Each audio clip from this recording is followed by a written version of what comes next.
Oui, mes chers frères, mes chères sœurs, nous faisons la continuité de notre enseignement, l'agenda caché d'Élohim, qui est les 70 semaines prophétiques de Daniel.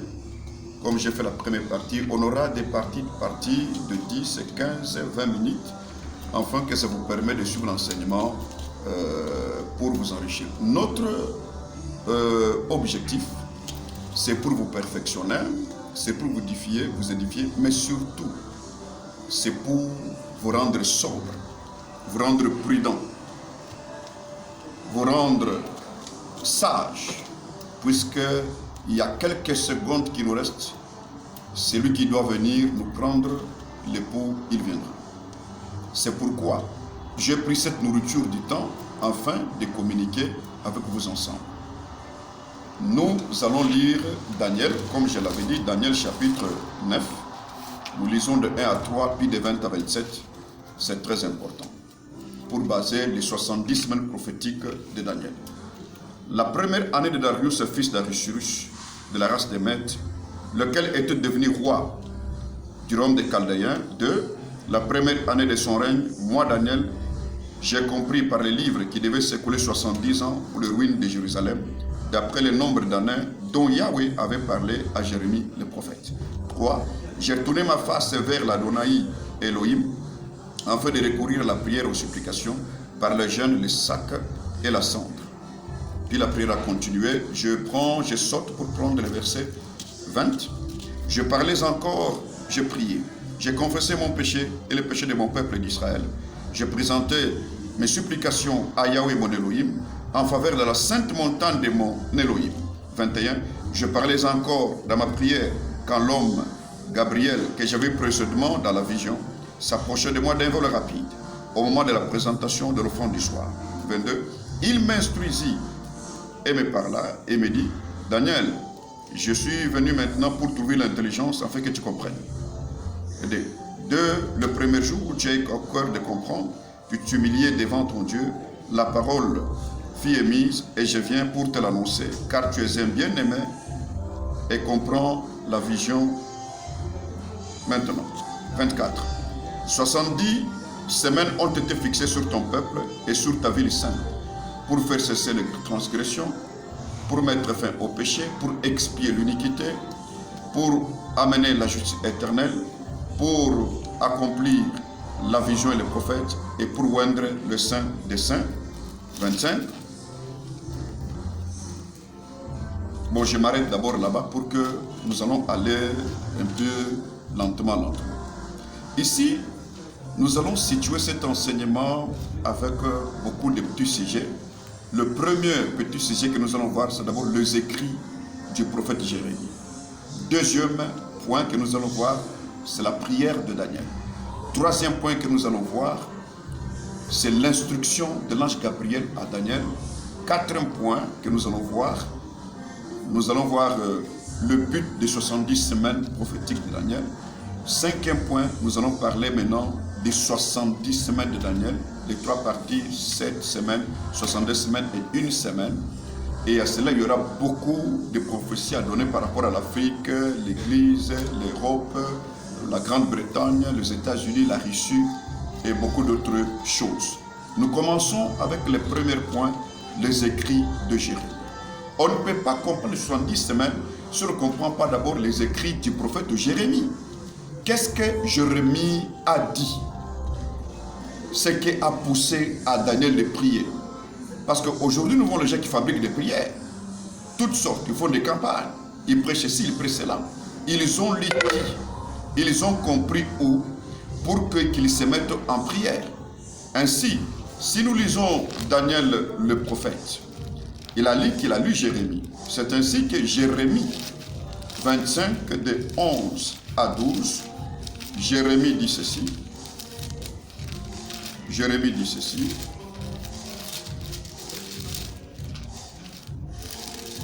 Il dit ceci.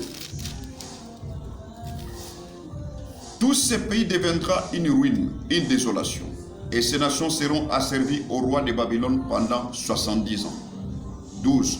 Mais lorsque ces 70 ans seront accomplis, j'interviendrai contre le roi de Babylone et contre cette nation oracle de Yahweh, à cause de leurs fautes et contre les Chaldéens dont je ferai une désolation pour toujours.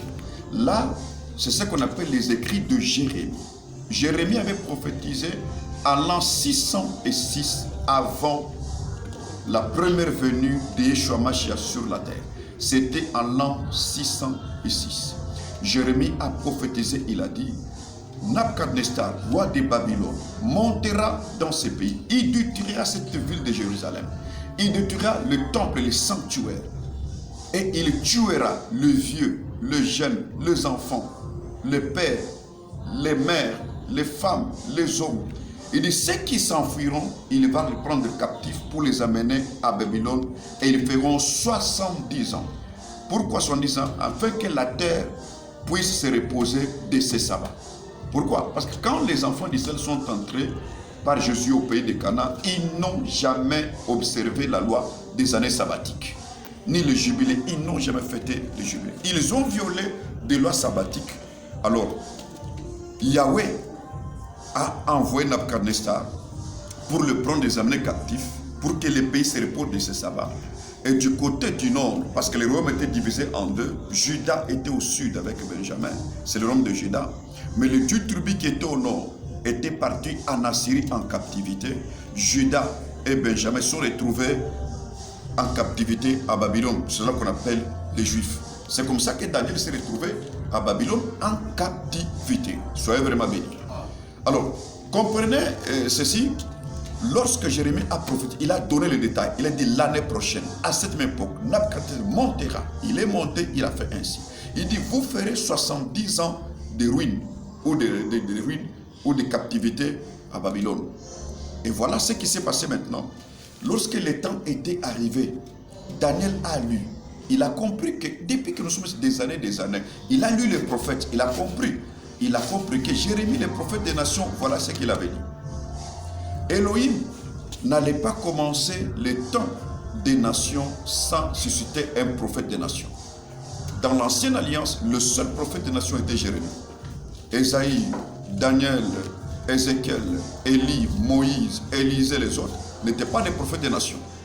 Dans l'ancienne alliance, c'était que Jérémie celui seul. Dans la nouvelle alliance, nous avons l'apôtre Paul, le prophète des nations. Mais aujourd'hui, on a beaucoup de gens qui s'appellent prophètes, nous ne savons pas pourquoi. Quelle écriture peut nous donner? Quelle explication par rapport à ça? Et par rapport à quoi? C'est ça le problème. Alors, Jérémie était un prophète des nations, un vrai prophète. Il a donné une prophétie qui s'est accomplie. Alors que Daniel a lu un vrai prophète afin de comprendre le temps. Il est temps de lire un vrai prophète. Il est temps de lire les écrits des prophètes pour comprendre le temps où nous sommes. Si on ne les lit pas, on ne comprendra jamais le temps. C'est des histoires-là qui vous interprétez, ce sont des hôtels, ceci, cela, des prières et tout ça. Mais vous devez d'abord que nous sommes en quel temps? Ayez la notion de la lecture du temps. Mais pour connaître ça, il faut lire les prophètes. Quand vous lisez les prophètes, vous allez comprendre le temps où nous sommes. Voilà. C'est ainsi ce qui a fait plonger Daniel dans la prière. Les écrits de Jérémie. Il est temps de lire des vrais prophètes pour connaître le temps.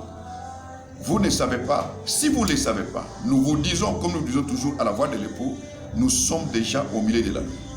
Yeshua, Hamashiach, a dit, selon Marc 13, verset 35, il a dit, veillez et priez, parce que vous ne savez pas, il dit veillez, car vous ne savez pas quand est-ce que viendra le maître de la maison, ou le soir, ou au milieu de la nuit, ou au chant de coq, ou le matin. Il a tracé la nuit par rapport aux 4 réveils. Et sur ces 4 réveils que nous sommes en train de regarder, il viendra quand? Nous ne sommes pas pendant les jours, nous sommes ceux de la nuit. Parce que l'église part du soir au matin, mais Israël part du matin au soir. Quelqu'un m'a posé la question, les jours, Christ a dit que personne ne connaît les jours et l'heure. Oui, j'ai dit oui, c'est vrai. Parce que les jours c'est pour Israël, l'heure c'est pour Israël. Nous ne sommes pas ceux du jour, nous sommes ceux de la nuit. Nous regardons, nos yeux sont fixés par rapport aux 4 réveils de la nuit. Soit le soir, soit au milieu de la nuit, soit au chant de coq, soit le matin. Mais prophétiquement parlant, en tant que votre prophète, je vous dis déjà que nous sommes au milieu de la nuit. Et si nous sommes au milieu de la nuit, c'est-à-dire qu'il y a déjà le cri du réveil des minuit qui retentit. Tout le monde doit courir et doit entendre ça afin de se faire baptiser et d'être prêt parce que l'époux viendra en ces temps. Faisons comme les temps de Daniel. Il est temps de laisser tout ce qu'on doit faire. Nous lisons les Écritures. Combien de chrétiens ils prennent leur Bible pour lire aujourd'hui? Combien de gens qui lisent aujourd'hui les prophètes pour comprendre le temps? Combien de gens sont en train de lire d'une façon superficielle? Vous allez comprendre quand même. Vous passez des heures à regarder des séries de télévision. Vous passez des heures dans les distractions. Mais passez aussi des heures à lire les Écritures pour comprendre le temps. Et lui vous a aimé, il vous aime et m'a envoyé vers vous. Et avec les livres que j'ai écrits, plus de 155 livres, c'est pour ouvrir votre intelligence. Quand vous les lisez, vous allez réellement comprendre le temps où nous sommes et vous allez changer votre façon de vivre, votre façon de prier, votre façon de vous comporter doit vraiment changer. Donc là, nous nous limitons d'abord aux écrits de Jérémie. Un prophète peut parler et peut aussi écrire. C'est ainsi que je dis dans mon livre, les prophètes et la prophétie, je dis ceci, pour quitter l'Égypte, il faudrait écouter Moïse, le prophète. Mais pour entrer au pays de Canaan, il faut lire les prophètes. C'est ça. Nous sommes autant de lire pour entrer au pays de Canaan. Nous sommes autant de lire les prophètes pour nous préparer à l'enlèvement. Nous sommes autant de lire les prophètes pour nous préparer dans le royaume des cieux. Nous sommes autant de lire les prophètes pour notre salut. Si nous ne lisons pas le prophète, nous sommes perdus. Je ne sais pas ce que vous lisez, vous, mais moi je vous dis, vous êtes obligés de lire les prophètes de votre temps afin de comprendre le temps où nous sommes et de marcher avec cette prophétie pour entrer dans le royaume des cieux. Soyez bénis et pour aujourd'hui, nous allons encore continuer prochainement pour prendre le deuxième point, la prière de Daniel. Que l'Adonai Yeshua Mashiach vous bénisse abondamment. Ciao.